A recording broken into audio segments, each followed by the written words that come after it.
What is up, everybody? Mr. Curtis here. Welcome to 7.3. We're doing a little World War I outcomes and future problems. I don't want to give away the end of the story here, so don't tell anybody, but the end of World War I is going to lead to a tremendous amount of problems. It wasn't very well thought out, and it's going to lead to World War II. So again, we're 1900 to 2001.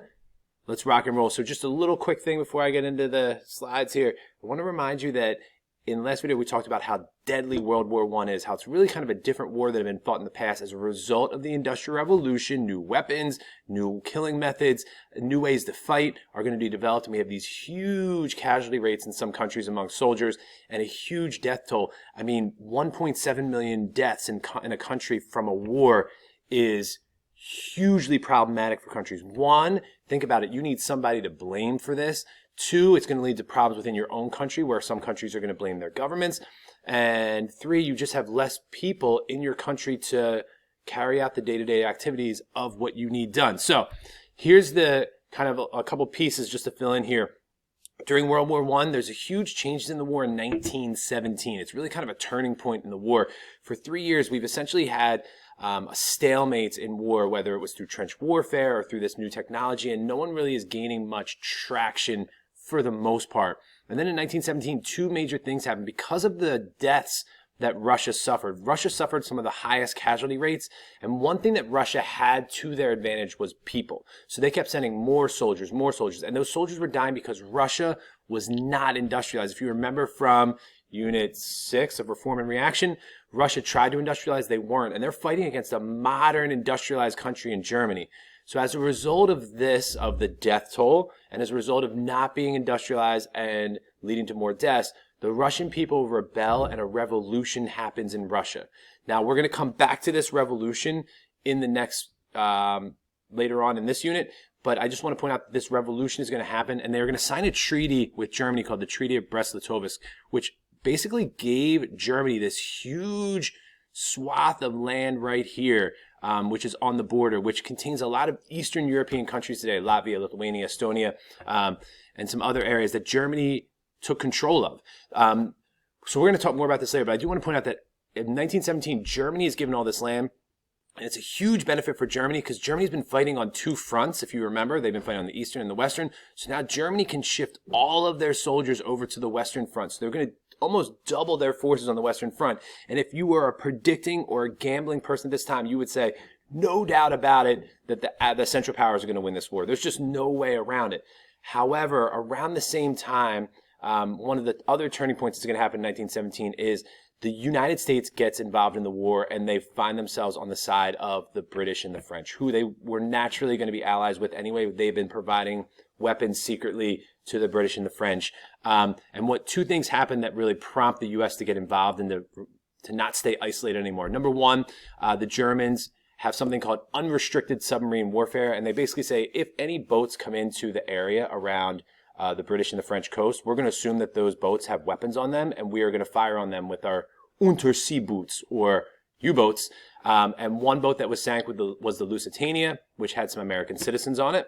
And number two, Germany sent a secret telegram, which you might have learned about in U.S. history at some point, called the Zimmermann telegram. And what the Zimmermann telegram said, essentially, it was a secret cable through a telegraph line from Germany to Mexico, and it asked Mexico that if the U.S. got involved in World War I, that Mexico would declare war on the United States.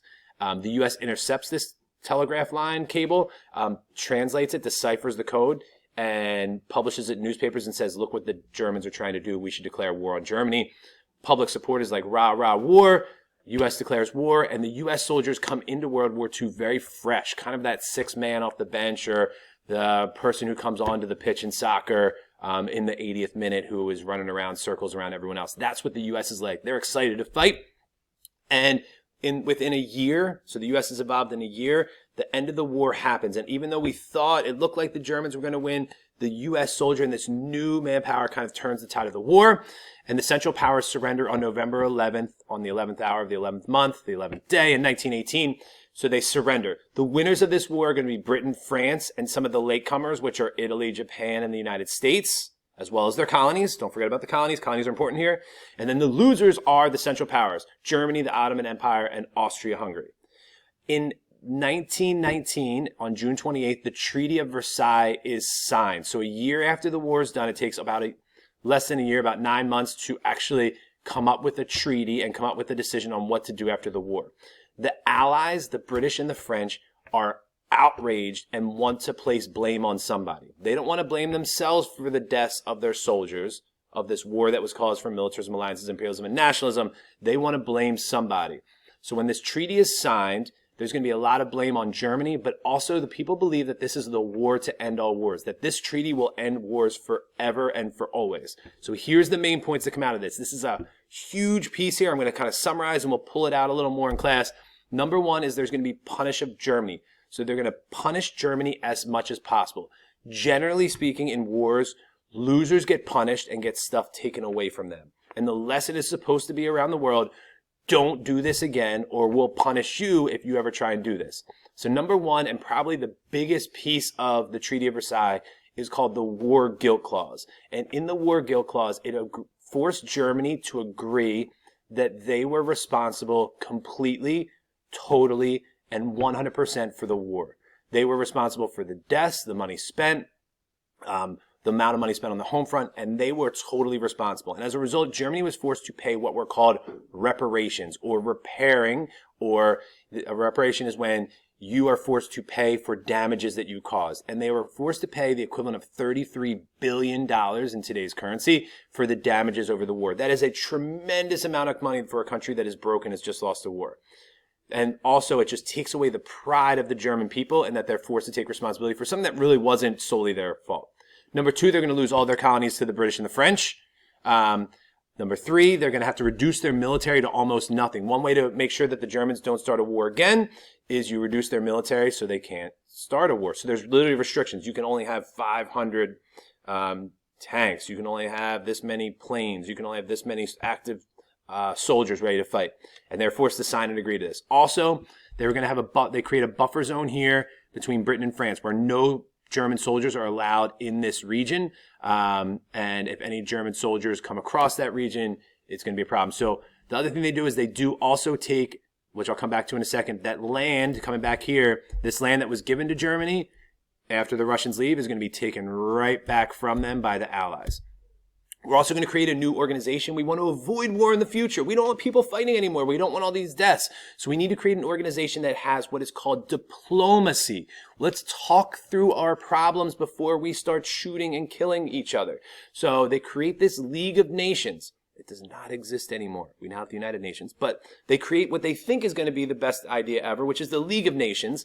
And each country will have representatives that will come and meet at this international peacekeeping organization and talk through problems. So if Britain has a problem with Germany, let's talk about it instead of just threatening each other by building up our military. The major problem is some countries don't join or aren't invited. So this new country that's going to form in Russia, the Soviet Union's not invited. Germany's not asked to participate. The United States doesn't get involved.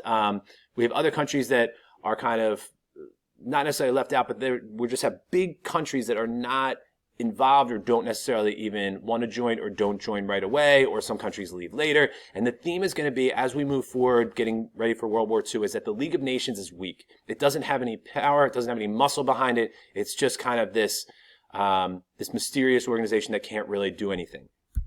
Lastly, we're going to create a whole bunch of new countries. This is our nationalism piece, I like to call it. This is where we see the nationalism that was brewing before this war kind of come to rise. So we're going to do a couple things. This is a map of Germany or of Europe, and I know you probably won't, but feel free to pause this and take a little look while I rush through this. This is pre-World War I map of Europe. This is post-World War I map of Europe. So I want to just point out a couple things. One, we are going to break up Austria-Hungary right here. They lost the war. And we are going to break it up into countries that are Austria, Hungary, Czechoslovakia, which is going to be made up of Slavic people. These are people who wanted their freedom. And we also have Yugoslavia down here, which is a problem because we have some countries that were independent that are now into one big country altogether. We also we've taken this area of land that the Russians gave to the Germans after they lost World War I, and we're going to create new countries of Poland, Latvia, Lithuania, Estonia over here. And we're going to make part of this area as well. This is going to be part of the area. This piece is going to stay German right here, by the way, in north of Poland. We're also going to break up the Ottoman Empire. Remember, the Ottoman Empire was also in the Central Powers. Remember, Ottoman Empire was the sick man of Europe. Remember, the Ottoman Empire has been around since the 1400s, even a little bit before that. So they've been around for a long time. And remember, in the last period, a little contextualization here, we had the Reform and Reaction in Turkey, where we had the old guard versus the new guard, and they were competing with each other, and the old guard took over. Well, after World War I is over, we're going to take the Ottoman Empire and break it up. No more Ottoman Empire. The part that is known as Turkey is going to be run by the Young Turks, who the Westerners like because they're democratic and they like democracy and freedom and Western ideas and all that good stuff. The rest of these areas are going to be run by the British and French under what is called the Mandate system. Basically, the British and French say, we're going to be in charge of these areas. Remember, the British and French won the war. We're going to be in charge of these areas until you're ready to rule.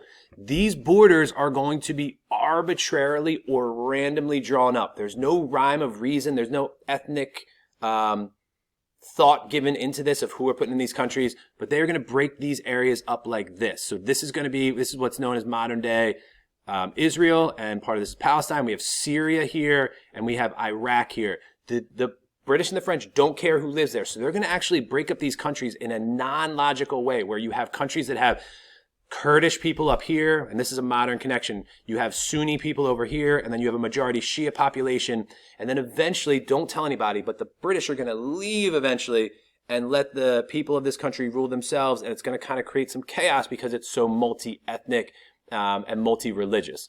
Also, we're going to take the colonies in Africa that were the Germans, and they are going to be ruled as well under this mandate system by the British and the French. Last thing I want to point out is just some people who are upset by this treaty. This treaty is probably one of the biggest failures in history of an attempt at a peace treaty that is a total bust.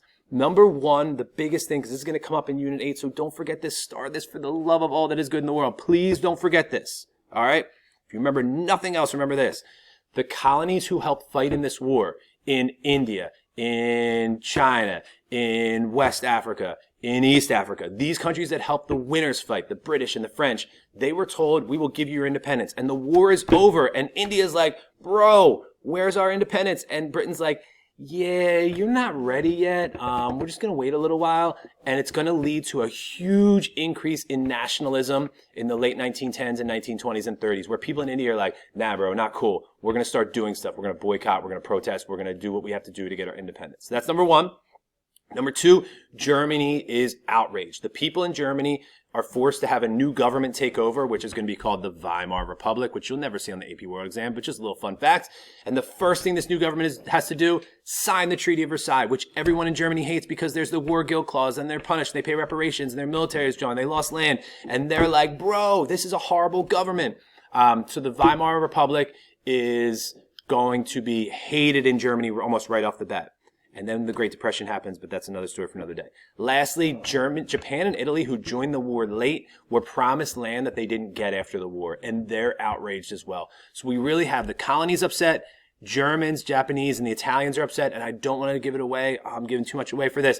Don't tell anybody, but if you don't know anything about World War II, the Germans, the Japanese, and the Italians were all on the same side in World War II, and one of the reasons they're on the same side is they're all angry by the Treaty of Versailles.